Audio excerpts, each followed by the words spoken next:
Good evening. Well, welcome to our session. Dale, I know you're here. Rebecca, can you hear us? Yes, I can. Can you hear me? Sure can. So, Okay. welcome. You should be able to see my screen on your screen as far as, and you should be seeing the message for to this evening's meeting. Do you see it? Yes, I do. Great. Okay. We'll go ahead and get started because I normally offer this in each of the first week classes. And I will usually get anywhere from 0 to 3 students that will have the time to attend. I am recording it, and if that works properly, I'll upload that to the classroom for the others. So for full disclosure, be careful, it is recorded. But so if you want to offer me a bribe for grade, don't do it until I turn off the recording. Excellent. Noted. Okay, so anyway, the primary reason for this is I have found historically that sometimes students, if this is their first online class, are nervous about it and have questions, and sometimes students just like to hear a voice and realize that they're not being taught by a computer. So uh, there's no real agenda for this. They normally run anywhere from 15 minutes to 45 minutes, depending on the needs of the applicants or the people that are attending. So I could get started by first seeing if there's anything either one of you would like to accomplish in this time, and by doing that, I can make sure that we take the time to do that. So I'll open it up to the two of you at this point.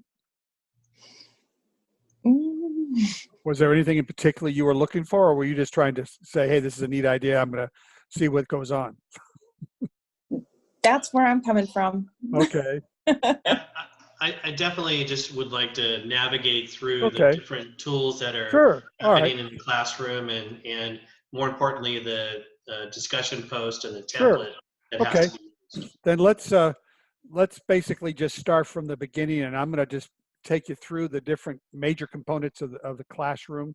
And if that drives a question, interrupt me. Don't worry about that, because again, this time is more for you than it is for me. So when you sign into your classroom, you normally see this log-on page for the class. And at this point in the course, you should have gone into the announcements. And what you're going to find is that there are a number of posts that I've put in here.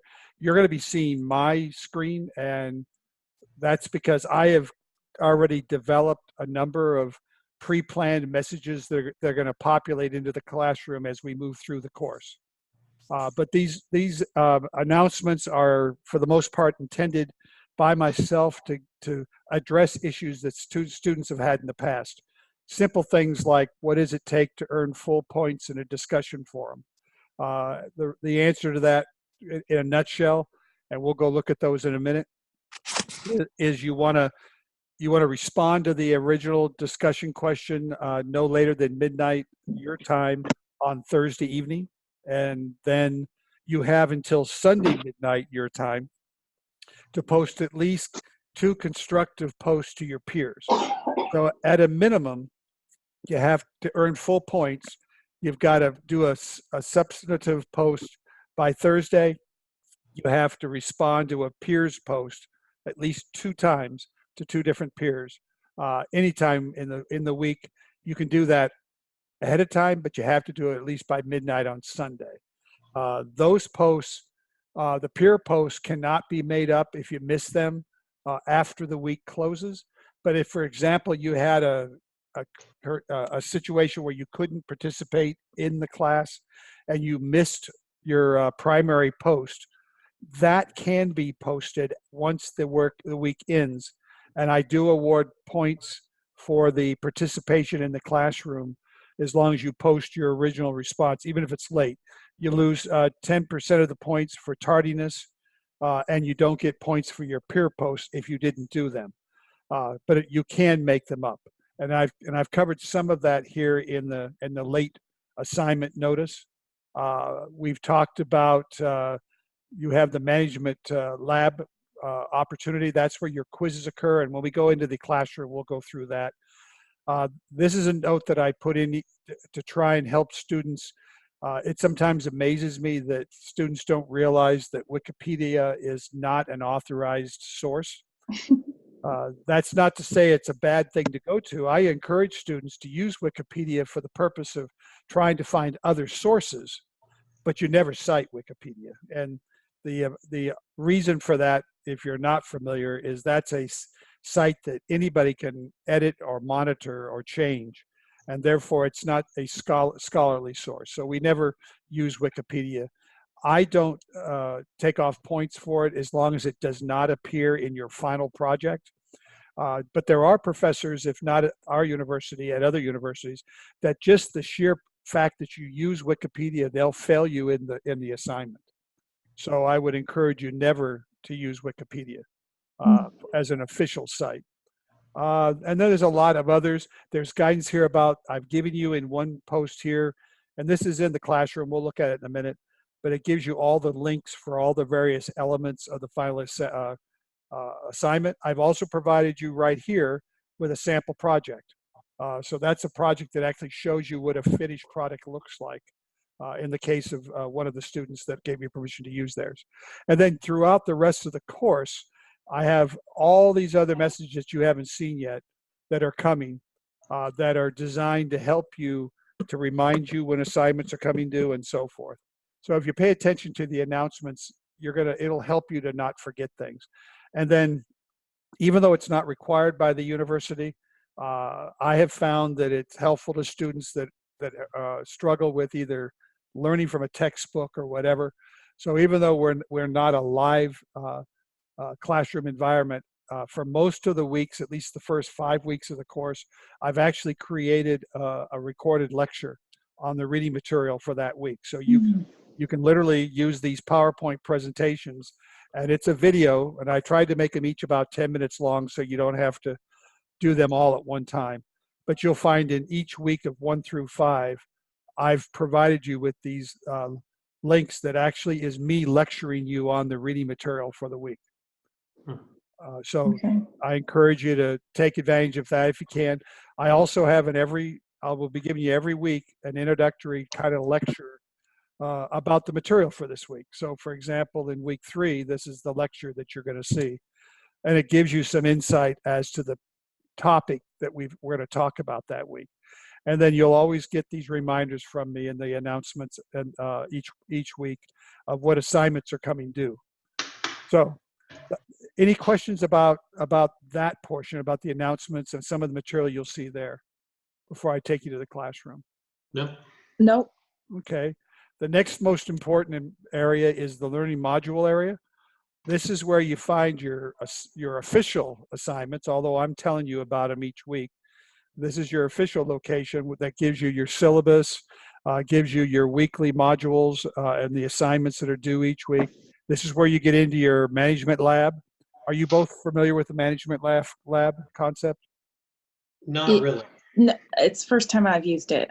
Okay, when you click into this, there are videos for week 1, 2, and 5. You watch the video and then you take the quiz. Was that the tsunami one? Yes, for this week. And so you go into this click right here, and it'll take you into your assignment for each week. And you'll have one for week 1, week 2, and week 5. And I'm going to show you how to monitor that so that you don't forget. And the rule of thumb is when you do the quizzes, be very careful. If you log into the quiz, and a lot of students, especially if they're not familiar with them, they'll log in thinking, oh, I'm just going to see what they look like. The first time you log in, it counts that as though you're taking the quiz. Oh, whoops. So you're allowed 3 attempts on the quiz. But if you go in and you look at it and you get out without finishing it, the report card grade book automatically gives you an F or a 0 on that assignment. So when you look in your grade book, you're going to say, I didn't take the quiz and I got a 0 or I got an F. That's because you went into it. It's not to worry. As long as you go back in, it will let you take it again. You're allowed to take the quizzes 3 times. And the thing to be concerned about on that, let's say you take it the first time and you get a 45. And you say, you know what, I think I can get a perfect score. I'm going to take it again. If you go in the next time and you get a 30, it keeps the last score you earned. So your 45 would go away and you'd get a 30. So, Oh, but you're allowed to take the quiz 3 times. You're required to take it at least the first time in the week it's due. So for example, in week 1, there is a quiz and you have to take it before midnight your time on Sunday and complete it, not just take it, but complete it. mhm. If you don't, you're allowed to take it in the follow-up weeks, but you'll lose 10% for tardiness. If Oh. you take it the first week, and let's say you get a 20 out of 50, and you decide I'm going to wait and I'm going to take it again in the second week, it'll grade you in the second week. It'll give you your higher grade. It'll give you the next grade, and it doesn't matter. You're allowed to do the second and third time. You can do it anytime during the course. So you have to do the first attempt in the week it's due. If you're going to take it again, you can do that anytime during the course. Is Okay. that a separate quiz than the tsunami one? Well, the tsunami one is a video you watched, right? Right. Yeah. Yeah, and then there's a quiz associated with that. Correct. So have you taken the quiz that was with the tsunami? I did. Okay, if you took that one, that's the quiz in question. Now, Okay. if you authorize me to show the grade book on the screen because it will show your grade, I Right. can go in there and I can show you that it actually. That's fine. Okay, I do that because I don't want you to be Because I embarrassed. think I took it once and got Uh-huh. 100%. Okay, well then we can go in and look at it and you'll see.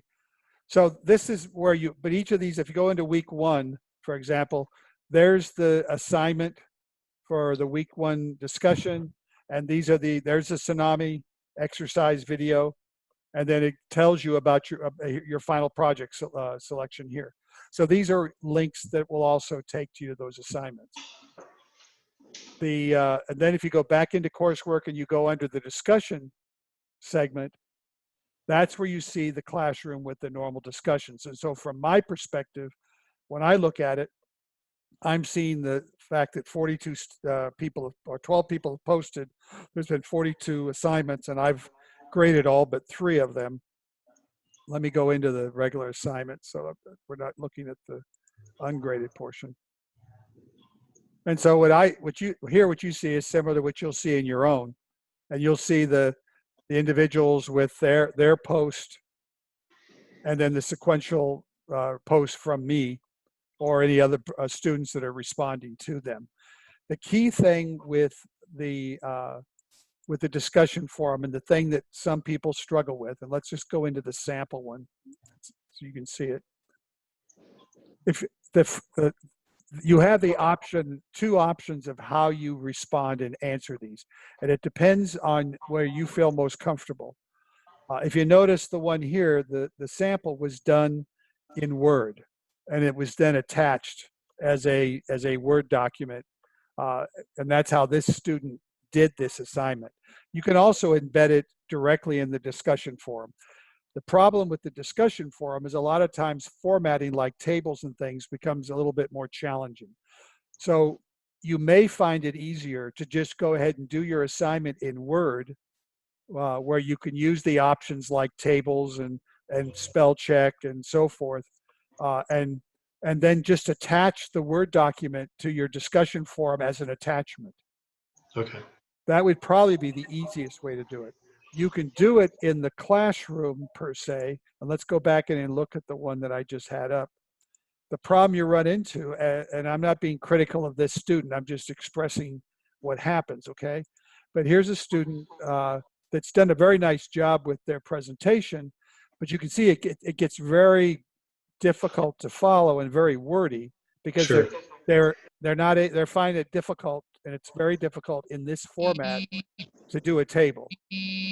Okay, so as you can see, it becomes difficult. One of the problems that, and again, I'm not being critical of this student, so I'm just trying to give you some learning tools. These discussions you're doing are ultimately going to end up in a PowerPoint presentation. The final project and the week 3 and week 6 checkpoint assignments are actually a PowerPoint presentation, and you'll see that when we go back to the course material. And so when people write a narrative like this, a narrative means that when they go to do their PowerPoint, they're going to have to redo this. And they're going to have to figure out how to make this narrative work in a PowerPoint. One of the things I tell students that do this kind of a format is that if you use paragraphs and long sentences in a presentation, you lose your audience because they stop listening to you and they start reading the slide. This assignment, and what some people don't grasp, the purpose of this assignment is you're simulating as if you are a manager in a company whose executive management asked you to research a country to determine whether or not your company is going to enter that country. Mm. And so you're going to, the end of the course, your PowerPoint presentation is as though you were presenting your material to the board about your country. And so the assignments we do each week is you're gathering up bits and pieces of what ultimately is going to become your final project. And so if you do what I recommend, which is to do bullets, short, crisp statements, use tables, then those are things that can be easily cut and paste. Now I'm going to go back and open up the sample and show you what I'm talking about as to why you'll see why this becomes a lot more problematic. This student's going to have to rework all this narrative. You can't just cut and paste a whole page full of sentences and expect it to be an effective presentation. The other problem that's in this particular one that I mentioned, and I do it in the classroom so everybody learns from it, we never use hyperlinks for references. You must learn how to do an APA formatted reference. Now, because these screens do not lend themselves to doing an APA format, I don't really care about the structure. I care about the material. In other words, that it starts with the author's names and then the name of the publication and then where it was retrieved from this link. But this particular format is incorrect. It's going to have to be changed to a APA format, or else they're going to lose points on their final presentation. Now, before I go back, so far, does that make sense to both of you? Yes. Okay, so let me go back, and you may have already looked at this, but let me go back to the announcements and find the one that had the sample, and open that sample up, and I'll show you why that becomes critical. And if I'm repetitive, I'm sorry. I'm just trying to spend the time for you in the most effective manner. Yeah. Let's see. Okay, I'll take my machine a minute to open it up. I think there we go. Okay. So, and this is not necessarily, this student got a very good grade, but I'm not saying this is a perfect presentation, okay? But what I am saying is that, oops, it went on my other screen. Okay, what it is it's a very effective presentation.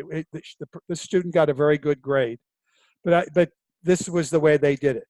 But if you notice, see how they use bullets in the maps? Mhm. As you go to slides, this becomes easy for a presenter to explain.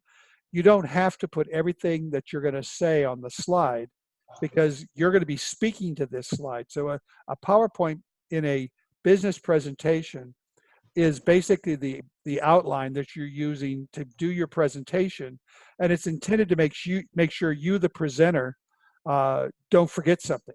And so instead of writing these long sentences, this student, although there are some, this student used the concept of the bullets and tables to make it easier for people to flow with the material. Okay, does that make sense? Yes. Yes. Okay, let me go back then. Let's take a look at the discussion area again for a minute. So in the discussion, you're going to have that every week. There's a discussion forum in week 1 through 6. And each week you're going to have a new, and you don't see them in yours, but you're going to have a new case, just like the one we did this week. You're going to be talking about the same country, but for example, this week we're talking about demographics and geography. Next week we're going to be talking about culture. And so you're going to build a similar components presentation for that, and we're going to do that for the next 6 weeks. In week 3, let's go back to assignments. In week 3, this is where you'll submit your graded assignments. Week 3, you have what's called a checkpoint. And on week 6, you'll have a second checkpoint. And then week 7, you have the final presentation. Each of these, all of these are the PowerPoint that you're eventually going to submit down here in number 7. And what happens is in week 3, checkpoint 1 is the first 3 weeks worth of material put into the slide presentation.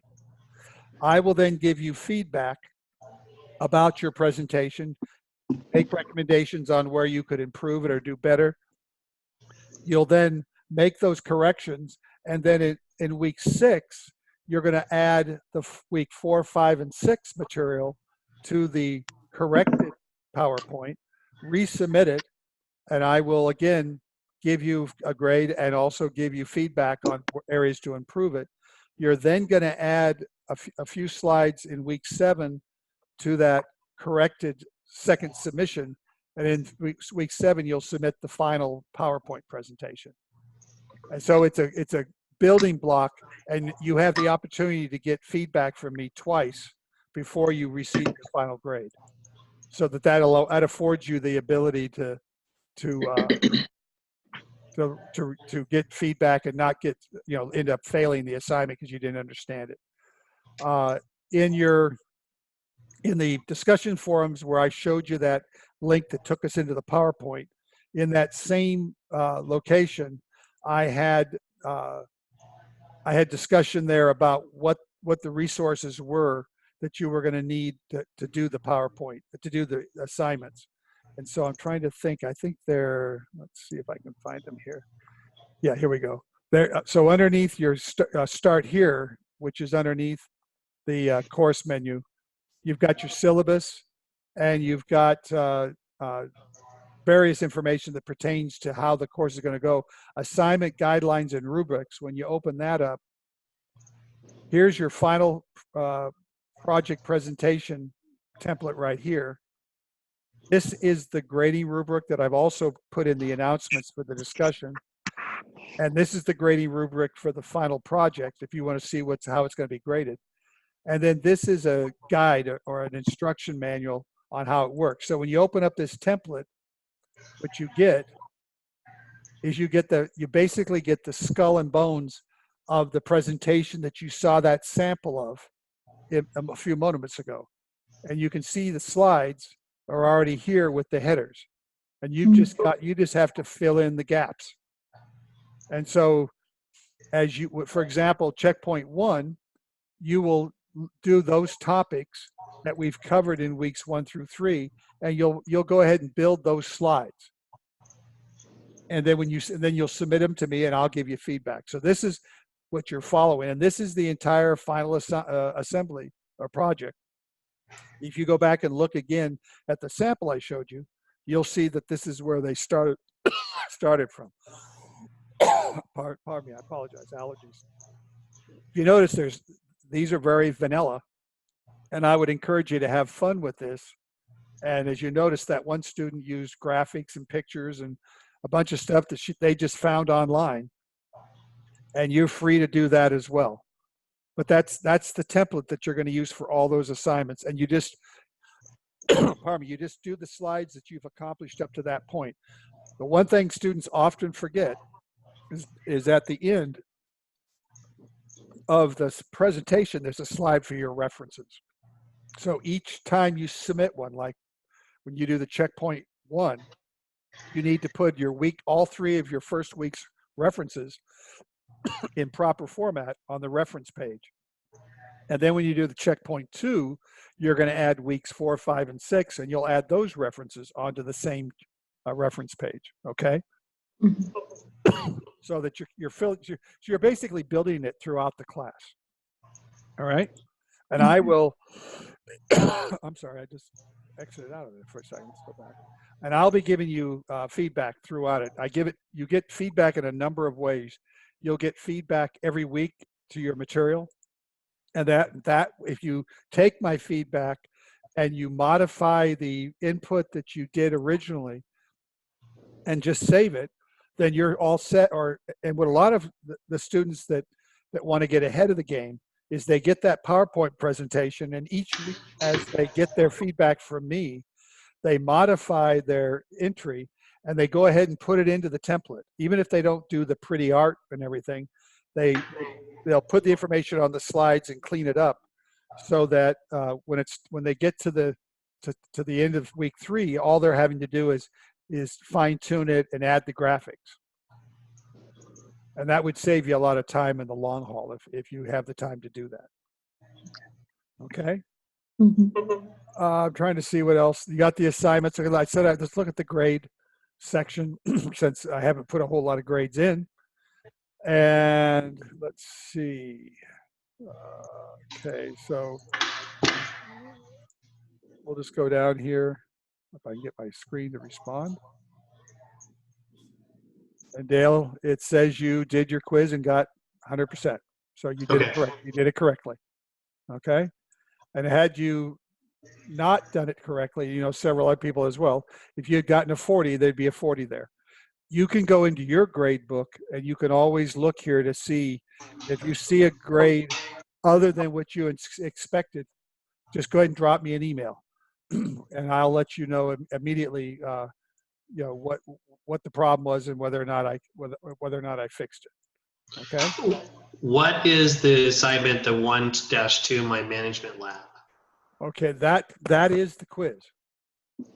1-2 is week 1, the second assignment for week 1. So if you notice, you got a 50. That's your quiz you took. Oh. See, it says My Management Lab. Oh, gotcha. Okay. And that's where your quizzes are actually taking place. You've got another one in week 2, and you've got another one in week 5. This going to your grade book is good because they're set up so that you can verify and make sure that you've taken care of everything that's needed to be graded. So Got it. if you're not sure, always come here and say, well, what's due for week 2?